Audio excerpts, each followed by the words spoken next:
Alright, welcome back, y'all. I want to show you something. Since we're talking Randall knives lately, this is one of my favorite Randall knives. This is the Model 28. It's quite a bit smaller than a Model 14, but it's not a small knife by any means. And it's, oh man, I'm telling you, these sheaths that they come out with, they're full grain leather, not the pleather stuff that a lot of other companies make. This is like the real deal, man. So forget the knife for a second. Look how beautiful this is. It's just like a work of art, man. See if I can zoom in. Now this one hasn't been on a lot of adventures. Actually, this has been on no adventures. Maybe a couple. It's got a couple little dings in it. But if you go on like one camping trip with this knife, your sheath is not going to look like this anymore. Just know that. And that's okay with me. It's just this one, I've had other stuff going on, and I don't know. I have a 4-year-old.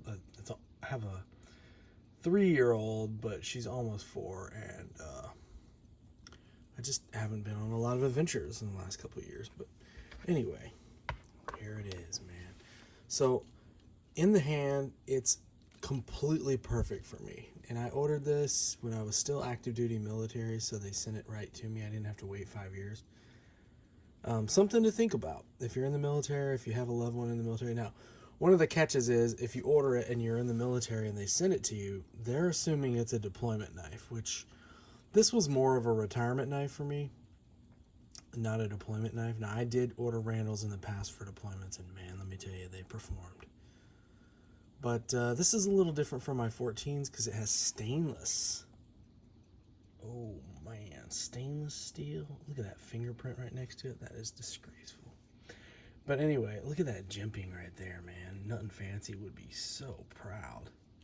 It's hand cut, so it's not perfect, right? Like you can tell, it's not a machine that did it, which is actually really cool. They have brass hand guards. I've seen people cut these off before, and I'm like, are you crazy? Like, this is specifically designed to protect your hand from rolling up on the edge. And let me tell you, these knives, like, this is probably TMI, but I could completely shave hair with this knife. Like, you could shave a leg or an arm or your chest or your belly. A lot of times I'll run out of arm hair, and I'll just pull my shirt up and run it down my gut, and it'll just go, and it's just, my wife is like, what are you doing, dude? But it'll just cut for days. Oh, it's been on a little bit of an adventure. There's some adventure marks there. Anyway, oh man, look at that grind on there. So I don't know what it is about Randall knives. They perform well. I don't know if that makes sense. Like, maybe the math doesn't line up and they don't use like the newest, hottest stainless steel or whatever. But I don't know why. These sharpen really well. They stay sharp. They perform in the field.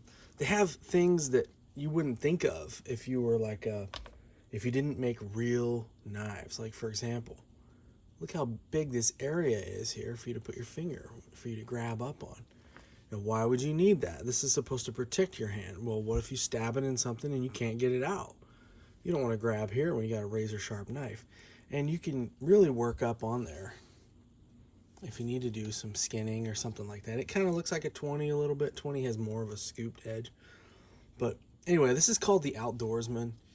And I mean, I'm not trying to throw any shade to their carbon steel. I love their carbon steel knives. They're my favorite in the world.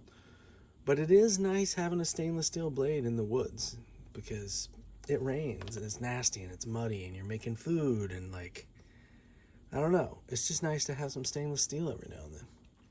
I found a video of my wife when I got this knife a few years ago. My wife opened it and I videoed it, and she had just had a kid like less than a month before. So I know she would never let me post it, but one of these days I might sneak and post it. Because she still looks great, even though she just had a kid. But it's a cool video because you see it come out of the box. Now, they love brass at Randall. Look how thick that is, man. So, like, a number 1 attack has, like, the rat tang where they cut it and it goes through the handle. The 14 has the visible big fat blade stock. And this is kind of like that. You can see it. It's a big old fat chunk of steel. I think it's a 1/4 inch. Anyway, the tip is great. It cuts great. It works great. If I could only have one Randall, it would not be this one. It would be a 14. But I would miss this one because this one is way more reasonable to carry.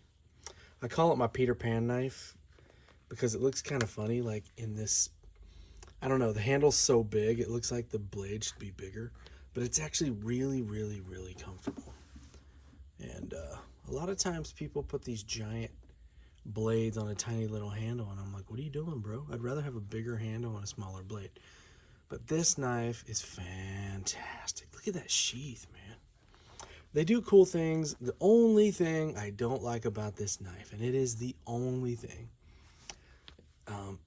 they put the blade on the same side as the snap, which they have to do because it doesn't have a double guard. But that's kind of a pain because anytime it's on your belt and you're going to, I got bugs flying around my face, and you're going to put it back in there, you have to watch out so you don't cut this. It's not the end of the world. Man, there is a straight up mosquito in here. Oh, I do not like mosquitoes. I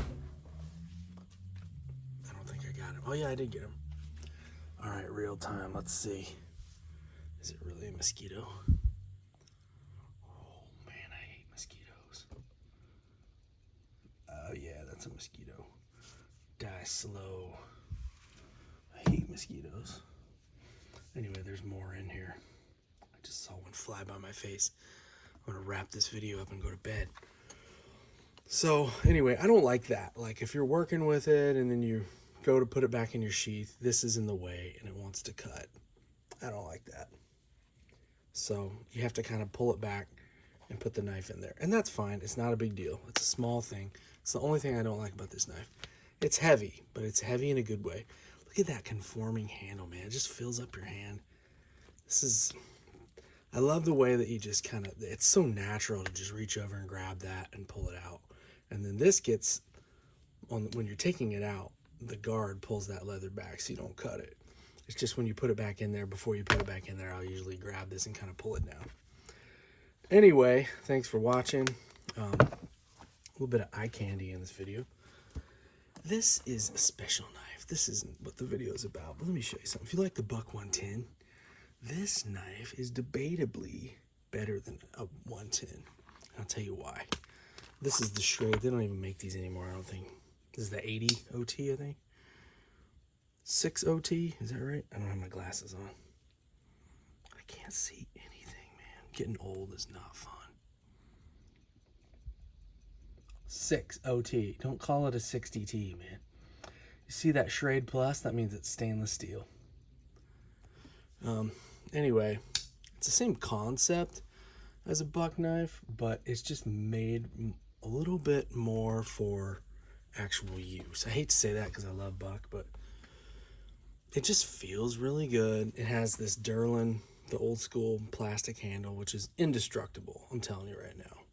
It doesn't have a ton of brass on it like a buck knife. Like buck has, I guess you would call them scales or bolsters or whatever on both sides. The buck knife is probably made a little better than this one. I don't know. I've never had a problem with these. This is my second one of these. And I've beat and beat and beat on this knife. My other one was even worse because it was my duck hunting knife and I just used it a lot. But I don't know. It has the lanyard hole. The buck knife doesn't have that. It has about the same size blade. But it's lighter weight because it doesn't have all that brass. But man, is it a cool knife. Let's see if it'll cut hair. I haven't even, let's see, I don't even have any hair left. Look at that, one swipe. That's how you know you got a sharp knife, boys. You'll see people on YouTube going, this is the back, so don't think it's not sharp, but and you'll see the skin popping up. You know, white, where it's like flaking off the dry skin, and they're just basically bullying the hair off. When you got a sharp edge, oh man, the hair doesn't even have to touch the knife. It's scared of it. It just hops off. You'll see it popping across the arm. Anyway, this was in here too. Oh, and this has a better holster. I call it a holster, but it's a scabbard or, I don't know, belt What is this called? See, when I'm making videos, I can't think. I don't know. Belt holster is what it should be called, but belt, pouch, scabbard, whatever. This is full grain leather. Again, and Buck has like the genuine leather, which, in case you didn't know, is like the very bottom of leather. It's leather, but it's barely leather. And it's dyed black, which I don't really like. This is brown, so it's like the natural color. It's beautiful. They just put a little bit more pride into these. And also, you could use this for a strap if you had to. Last but not least, on the Buck knives, they sew on a belt loop, and on these, they just cut it. So it's not as ugly. It's not sticking way outside of your belt. Like, this will tuck in tighter. All right. We will see you guys next time. Thanks for joining me. And let me know what kind of content you guys... Actually, I don't really care what kind of content you guys want to see, because usually most of this is for my daughter. My daughters, and to see if I go to meet the Lord. Well, hopefully I will before they do. They can look back and see these videos and think about their dad and be like, you know what, my dad was kind of cool. He liked pocket watches and Randall knives. And that's great. But I will tell you one thing right now. If you don't have the Lord Jesus Christ in your life as your priority, if he's not your number one priority, you're missing out.